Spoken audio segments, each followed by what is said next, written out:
The Mad Lad did it. Base Cheeto Man is going to be our president again in January. I have been saying for weeks it's going to be a close shot. I didn't know how it was going to lay out, and it's obvious with the 4.6 million vote difference between Harris and Trump that the American people have spoken. I've been kind of laughing every time I see in my Facebook feed with everyone that's pissed off about the results that democracy has failed. Like, no, this is our democratic process. This is democracy doing its thing. Sometimes you don't get the result you want, and sometimes you put such a shitty candidate in place that he has to drop out and then the shittier candidate that was just waiting in the wings put in place with no real policy agenda or anything, and she loses like shocking majority of electoral college votes going to Trump. I mean, it's 295 to 226 electoral college votes. It's decisive. My biggest concern with this election was it was going to be a kind of a sketchy, just a million votes or less in between, or it was going to be extraordinarily close with the electoral college, and it is not.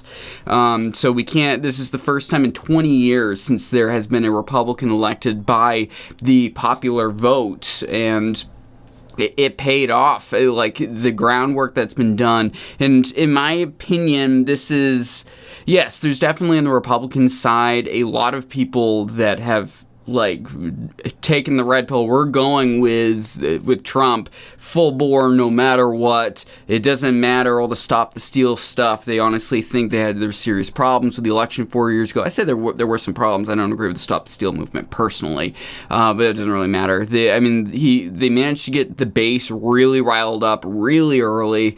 People are unhappy. Like, let's dive into a little bit on how, in my opinion, why I think this is really much more an issue where the Democrats just failed to make the case that they have the right to continue to hold on to power in this country. The failures of immigration policy, where we've had just ungodly millions of people crawling across the border ever since Title 42 was removed, and no enforcement, like a whole bunch of nonsense when it comes to the issues of that. They're just straight up not enforcing the laws and just letting people go and not finding solutions to the situation. The economy, the economy is doing okay, but inflation has affected everyone's bottom line. You see all these graphs showing, but people's salaries over time are going up to match it. Yeah, if you've changed jobs, if you've had a raise, those sorts of things, yeah. But for a lot of Americans, they have not had that happen, especially in more rural America. They're struggling. It's ridiculous how much more groceries cost. They cost 30% more than they did 2 years ago, and that's a serious problem.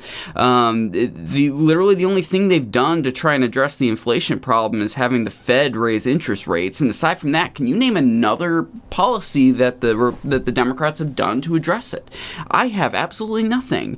And the constant rhetoric, like I did make the mistake saying that Harris did call Trump a Nazi. I don't think she did. She did call him a fascist on several occasions. I'm not going to fight the definition of what a fascist is, but I think it's a silly thing to say. Biden just a few days ago calling Trump supporters garbage. I mean, he could have been misspeaking. The guy mumble mouths all the time. It's hard to tell what exactly he was trying to say, which goes back to the serious problem once again with the selection of who the candidates are with the Democrats. They knew 4 years ago Biden was not going to be able to handle to a second term, and he outright said he was not going to run. And when he did decide to run, I don't know who honestly made the call, a narcissistic Biden, or if it was the DNC kind of pulling the strings in the back end, but they failed their electorate by propping him up and saying there's nothing wrong, and then all of a sudden the commentariat, after he finally did drop out, we're going, we've been saying forever there was a problem. My ass. There has been this constant message up until Biden dropped out. So he's got this. He's stronger than ever. He's got no problem.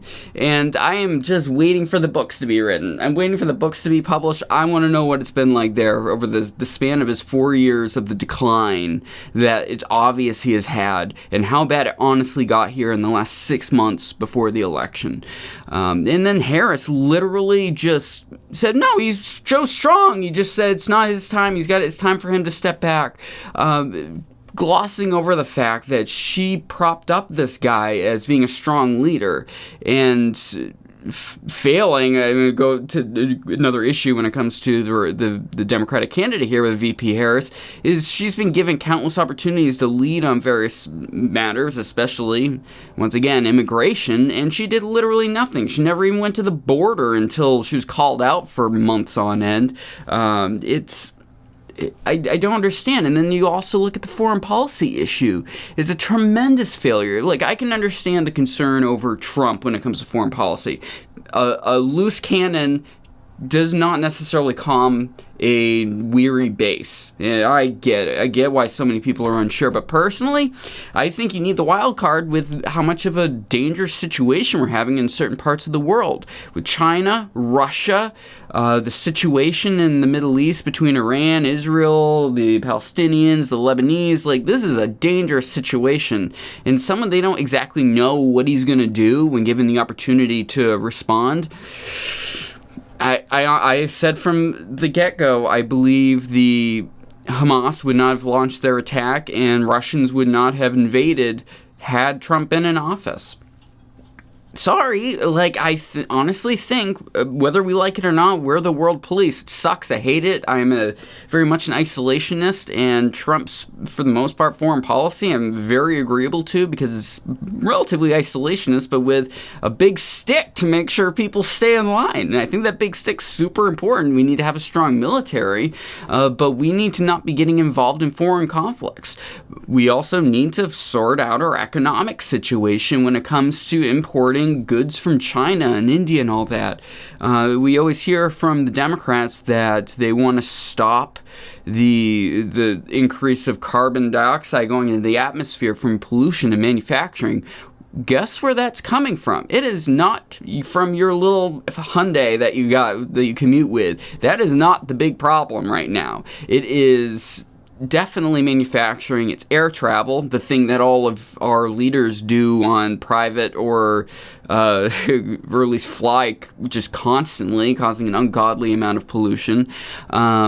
This is a serious problem in the long run, I think, but it's really not what matters in the bottom line to American voters. It is the economy. It is foreign policy, and they've had enough of the cultural nonsense. I'm hearing from even the most milquetoast Democrats and Republicans going, yeah, I'm getting a little unsure of this focus on abortion and the trans issues nowadays. Like, it seems like a real non-starter, and that's going to carry over. It'll be really interesting here in the next first 6 months of Trump's time in office here, round 2, but I'm here for it. We'll just have to hold on to our butts and see what happens. NewEnglandTake.com, like and subscribe, and we'll talk to you soon.